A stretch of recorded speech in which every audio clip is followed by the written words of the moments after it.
আসসালামু আলাইকুম। আজকে আমি মাটির চুলায় গরু মাংস রান্না করব। তার জন্য আমার মা এখানে হলুদ গুঁড়া, মরিচ গুঁড়া আর ধনিয়া গুঁড়া দিয়ে দিয়েছে। এখন দিয়ে দিয়েছে পরিমাণ মতো লবণ।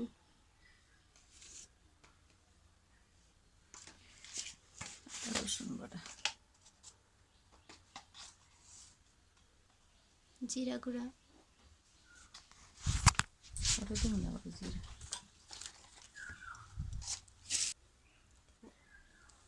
আমি পরিমাণটা বলছি না, কারণ মা হাত দিয়ে দিচ্ছে তো, তার জন্য পরিমাণটা বলছি না।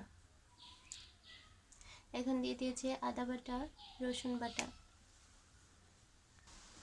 এখন দিয়ে দেবে সরিষার তেল। আমাদের বাসার রান্নাগুলো সরিষার তেল দিয়ে হয়, এই জন্য এখানে সরিষার তেলটাই দেওয়া হয়েছে। এখন দিয়ে দিয়েছে গোটা গরম মশলা। তেজপাতাটা কিন্তু আমাদের কাছে অনেক তেজপাতা আছে।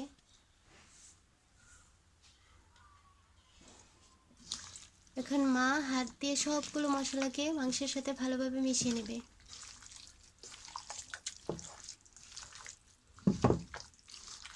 আপনারা দেখেই বুঝতে পারতেছেন মা কীভাবে হাত দিয়ে মাখাচ্ছে।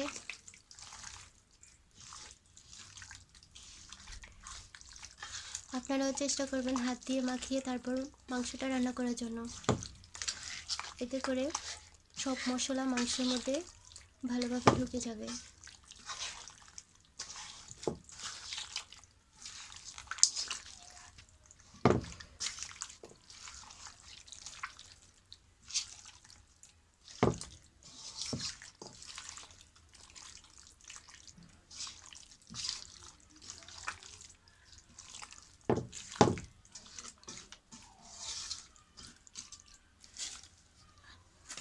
এখন মা সামান্য পানি দিয়ে দিয়েছে।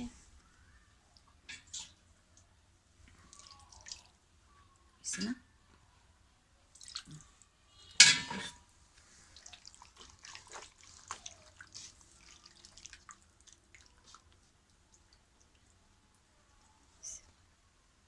এখন ঢেকে দেব, তারপর চুলাটা জ্বালিয়ে দেব। আমি এখানে এই পাতা দিয়ে আর এখানে লাকড়ি দিয়ে রান্না করব, তার জন্য চুলাটা জ্বালিয়ে দিচ্ছি। চুলাটা কিন্তু আমি জ্বালিয়ে ফেলছি। শুরুতে কিন্তু চুলাটা ধরানো অনেক টাফ, কিন্তু একবার যখন ধরে যায় তখন কিন্তু আর নিবে না। মেহগনি পাতা দিয়ে রান্নাটা করব। দুই চুলাতে বসাই দিয়েছি, এক চুলায় মাংস আর এক চুলায় ডাল।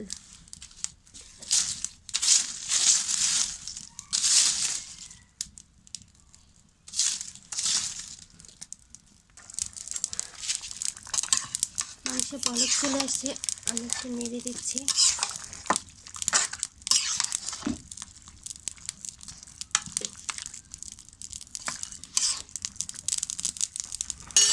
এখন আবার ডেকে দেব। এখন আমি মাংসের মধ্যে পেঁয়াজ কুচিগুলো দিয়ে দিব। পেঁয়াজ কুচি দিয়ে মাংসের সাথে ভালোভাবে মিশিয়ে নেব। মাংসটা হতে হতে এদিকে আমার ডালটাও হয়ে গেছে। এখন ডালটাকে ফোড়ন দিয়ে নেব। ফোড়নে এখানে আমি সরিষার তেল আর রসুন দিয়ে দিয়েছিলাম। রসুনটা ভাজা হয়ে গেছে, এখন ডালটা ঢেলে দেব। ডালটা ফোড়ন হয়ে গেছে, এখন মাংসটা দেখি কী অবস্থা। মাংসটা আমি বারবার নেড়ে দিচ্ছি, কারণ মাটির চুলায় কিন্তু চাপ থাকে অনেক বেশি, নিচে থেকে লেগে যেতে পারে। এখন আমি ঢাকনাটা খুলে কষিয়ে নেব মাংসটাকে। এখন আমি ডালটা নামিয়ে ভাত বসিয়ে দিয়েছি।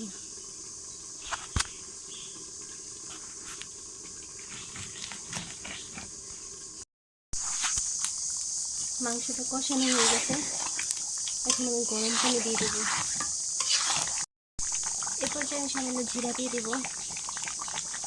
জিরাটা দিয়ে ভালোভাবে মিশিয়ে নেব। ভাতেরও বরফ চলে আসছে।